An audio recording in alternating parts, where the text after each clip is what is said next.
What's good? It's Wood. I want to go over some of the Grammy nominees for 2023. They just announced all of the nominations in the major and not so major categories. They've even introduced a few new categories. And before I get into any snubs or surprises, I just want to say that I do really like the inclusion of Songwriter of the Year. I think that that is a big win for the Recording Academy and for just the music industry as a whole, to really acknowledge a lot of the geniuses and the penmanship behind a lot of the pop hits that we have come to enjoy. And I think that that type of recognition's been long overdue. I also like the inclusion of Best Alternative Music Song. We've already had Best Alternative Music Album, so now they added song to that. I really do like the inclusion of that as well. And as we near the date of the ceremony, I'm going to do actual previews on some of the individual categories here. We're going to obviously do the major 4 categories, which are Record of the Year, Song of the Year, Album of the Year, and Best New Artist. And then we're going to get into some of what I view as some of the more interesting categories, including Producer of the Year, non-classical. I always like to pay attention to that one, because those are some of the masterminds behind the sound and behind, just the overall construction of the songs and sometimes entire albums. Best Alternative Music Album, I'm obviously going to do a preview on that one. Best Rap Album, I also like that new-ish category. It recently started just a couple of years ago, and that was Best Progressive R&B Album. I like that category as well. So yeah, I'm definitely going to get into a lot of the previews for those individual categories. But right now, I just want to kind of give a high level macro reaction to some of what I saw in the categories. And I feel like some of the nominations here are a little bit lazy, and that's nothing new. I mean, sometimes, like, if a big name releases an album, then you can almost be certain that they're going to be considered or nominated in at least one of the 4 major categories. And some of those lazy, well, look, Machine Gun Kelly got nominated in the Best Rock Album category, and I don't mind that one so much as I do when, look, there were certainly in my opinion, better rock albums this year than the Machine Gun Kelly rock album. But I almost feel like, because it was like a novelty thing, like, hey, a rapper turned rocker, and I feel like he just kind of got an extra bump because of that. And, even if I disagree with that particular nomination, that historically or traditionally hasn't bothered me as much as when sometimes you'll get like a legacy name, like a U2 or like a Coldplay or something like that, and they are almost always nominated in, whatever categories they pretty much submit their work for. And to me, that kind of kneecaps a lot of the rising and a lot of like the newer artists who are just making sensational work that is, somewhat being overlooked by the Recording Academy, because you've got to get like the Black Keys nomination in, or a Neil Young for, Best Rock Album, or Metallica, like a newer Metallica album being up for like Best Rock Album, things like that. Not to say that some of the work by those, legendary names aren't still good, but when you are almost certain to nominate them anytime they put something out, then you're basically taking a slot away from somebody else who might be more deserving that year. So I don't feel like we got a ton of that this year. But what I do think we got was, well, first let me give you a couple things that I was pleased with. I do like that Brandi Carlile has been showing up on more and more of these categories in like multiple Grammys now. She was a big presence last year, a couple years prior to that. So Brandi Carlile, like, her resume is building tremendously as a songwriter, singer, performer, album maker, all of that stuff. So I do like the fact that she is being recognized as such. I think that she is top notch. I was surprised that ABBA, the Swedish pop band from the 70s, was nominated so heavily here in some of the major categories, including Record of the Year for Don't Shut Me Down. I remember when, I listened to that new ABBA album. And if you don't know who ABBA is, they're, you know, responsible for Dancing Queen and Waterloo. Those would probably be two of their biggest songs. Go check those out. But yeah, they had a huge presence in the major categories here. I was not surprised to see Beyonce all over this with the song Break My Soul up for Record of the Year, and obviously, you know, Album of the Year as well, which ABBA, by the way, is also up for Album of the Year. Again, I was pretty surprised by that. But yeah, Beyonce's up for Album of the Year with Renaissance. One glaring omission that I noticed was The Weeknd's Dawn FM was not nominated for Album of the Year. And I don't think that I saw any of The Weeknd's songs nominated for Song of the Year or Record of the Year. When I heard that album for the first time, it was released pretty early 2022, but I was almost certain that that was going to have at least one song that was going to be nominated for either Record of the Year or Song of the Year. And I was almost certain that Dawn FM was going to be nominated for Album of the Year. And I'm not talking about like a category, like a genre-based Album of the Year, like where you're talking progressive R&B or pop or anything like that. I'm talking the major cross-genre category. I don't know how The Weeknd got snubbed. I got to double check to see if The Weeknd even submitted his album in this case, because I felt like that work was certainly deserving of Album of the Year recognition, or at least nomination. I wasn't surprised by Harry Styles popping up a lot in these major categories. I mean, he's dropped like 2 consecutive very good albums, and, you know, I'm not mad at all at Harry's House. I thought that that was very good. There were some just like standout songs, so I'm not surprised there. Bad Bunny, his album is up for Album of the Year. I was a little bit surprised by that. I thought maybe we would get a song or two nominated in some of the songs major categories, but his album, not that it's undeserving. I mean, he's about as big a star as there is just in music right now. So I don't mind that he's getting great recognition. One thing that I didn't love was, and I was pretty surprised by, was that, okay, so Kendrick Lamar is nominated for Mr. Morale and the Big Steppers. I think that that has a high likelihood of winning, you know, just Album of the Year, cross-genre. I think that that might win. I think Beyonce's Renaissance might win. And you also have to look at the past. Like, Beyonce doesn't have any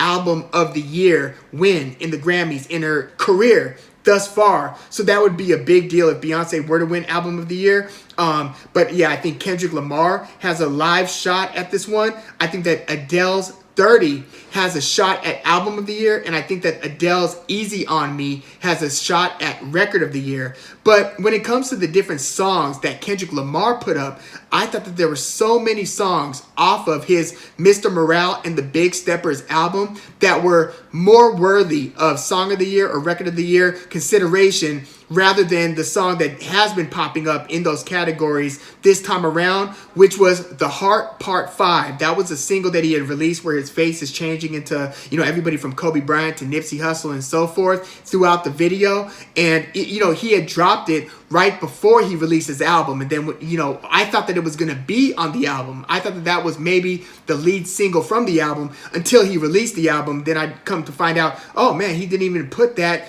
The Heart song on the album. Yet that is the song that's getting the Grammy consideration for Song of the Year and Record of the Year, as well as some of the rap categories as well. So I was surprised that that was a song that Kendrick Lamar was going to put forth and have nominated, because again, Mr. Morale and the Big Steppers was a fantastic album, and I thought that a few songs, upon listening to the album, I was like, man, I'm sure that that one's got to be, you know, considered for Song of the Year, because the songwriting behind some of those tracks was so good. I was surprised that Lizzo is nominated for Album of the Year with Special. This wasn't as good as her last album, her Big Breakthrough, but, you know, Lizzo, it's tough to say because these are very arbitrary. These are very preference-based and taste-based. But I just don't think song for song that this one stands up with what she had in her album prior to Special. But she's nominated, you know, all over the place in this year's Grammys, including with the song About Damn Time. So I was a little bit surprised by that. And when it comes to Producer of the Year, non-classical, Dan Auerbach, you know, he's been, you know, nominated several times. I believe he's got a win in the past as well. Jack Antonoff just got his first win in this Producer of the Year non-classical category last year, and he's back. I mean, he produced the entire 1975 album. Very good album produced by Jack Antonoff. He also produced Florence and the Machine's new album, Dance Fever. He produced a song, All Too Well, the 10-minute version, the Taylor Swift song, and he produced Taylor Swift's new Midnight's album. So check this out. Jack Antonoff just won it, right? And he was nominated a few times in this category beforehand. Personally, I thought that he should have already had a Producer of the Year win with some of the work that he did with Lorde, with some of the work that he did with Lana Del Rey with that Norman effing Rockwell album. So I thought that he should have already had a win here. But he just won it last year, and he's nominated again this year. But the Taylor Swift Midnight's album was released after the time period of consideration for this coming Grammys, to where I'm almost certain that Jack Antonoff's also going to be nominated for Producer of the Year next year when Taylor Swift's work on Midnights is going to be up for consideration. I was surprised that Steve Lacy has such a big presence this Grammy, and I'm pretty glad about it because his work on his new album was fantastic. So I'm glad that he's getting proper recognition in this Grammys. Some of the ones that I thought should have appeared and did not appear were, well, at first I thought that Freddie Gibbs, the rapper, should have been nominated for, the new albums, Soul Sold Separately. However, Freddie Gibbs also released his album after the time period of consideration. So I believe that this album of Freddie Gibbs's is going to be nominated at least for Best Rap Album next year. But aside from that, in the Best Alternative Music Album category, Bjork is now nominated for the 9th time with Fosora in this category. This is her 9th nomination, and she still has not yet won for any of the albums. And she's, almost all of Bjork's albums are nominated for Best Alternative Music Album, but she hasn't won. So Fosora, her 9th nomination in this category, might end up being her first win in the category. I just did a video like a few weeks ago when she dropped Fosora asking, is this going to finally be the time that she wins in this category? But, I wasn't totally pleased with what I saw nominated in this Best Alternative Music Album category. Like, they had Arcade Fire, Big Thief, Bjork, Wet Leg, and Yeah Yeah Yeahs. By the way, Wet Leg is another band that I was surprised to see nominated in several places in this year's Grammys. They got a lot of Grammy love, and I was wondering, what we're going to be. There are always new emerging artists that you see kind of given the Grammy push, where it's like, oh man, I didn't expect to see them nominated, multiple times. But Wet Leg seems to be the band this time around. I thought that Romero should have possibly been one of those bands. I thought that Alex G should have been nominated for his new album in the Best Alternative Music Album category. I thought I was going to see Black Midi with their latest album nominated here as well. I was surprised to see, and I haven't looked at all the categories, but all the categories that I was very interested in, Orville Peck, I thought was almost certain to get nominated in at least one category, whether they did it in Best Alternative Music Album or whether it was even a country type of category, because his music kind of blends the indie genres with the country genres, and he has such an Elvis Presley like Johnny Cash like resounding voice, and the production behind this new album was fantastic. I really thought that Orville Peck was gonna appear here. Big Thief, I thought should have been appearing in the cross-genre major album of the year category. To me, Big Thief with Dragon, New Warm Mountain, I Believe in You, I thought that Big Thief dropped one of the best albums of the year, period. And although they were nominated for Best Alternative Music Album this year, I thought that they should have been nominated again in the major category. Big Thief, I love Big Thief. I like their album like 2 albums ago. I like their last album before this one, Two Hands. Big Thief, one of my favorite bands out. I'm glad that they are nominated. I thought that the Yeah Yeah Yeahs was a little bit of a lazy nomination. I like that band, and I like some of their past work. I like some of the songs on this latest album, even if, Anthony Fantano and Needle Drop kind of dissed it.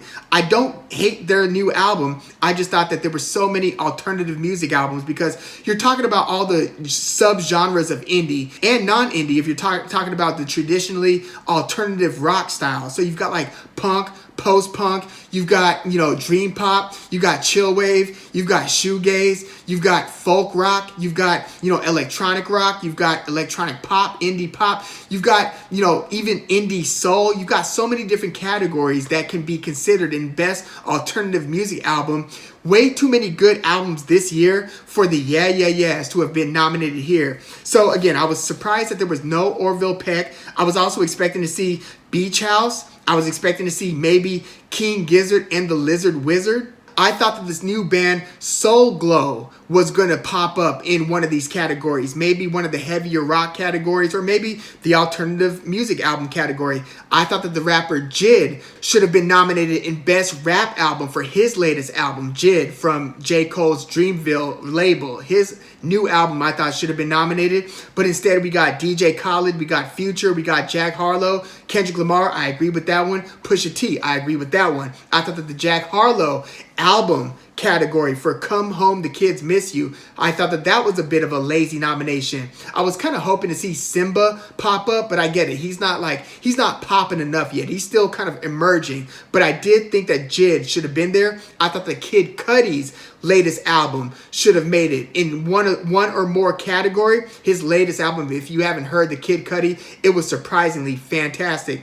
I thought maybe Vince Staples would get love and would have been nominated. I thought that the band Automatic could have been nominated somewhere. I thought that Black Thought's album with Danger Mouse should have probably been nominated for Best Rap Album. I was also hoping to see Nilüfer Yanya appear at least in the Best Alternative Music Album category. Nilüfer Yanya. Go look her up. She's got a couple really good albums. But yeah, those are some of my early thoughts here, just my immediate takeaways. Let me know what you thought about some of the categories. First of all, what are some of your favorite Grammy categories? And what were some of the surprises that you saw this time around? And let me know if you have like locks, if you are almost certain, even though it's kind of anybody's guess. Let me know who you think are going to win some of the categories that you care about. And again, keep your eyes open because I'm about to drop a few videos for some of the categories in the weeks and days leading to the actual Grammy ceremony, which I believe takes place on February 5th. But yeah, let me know what your early thoughts were on some of these nominations.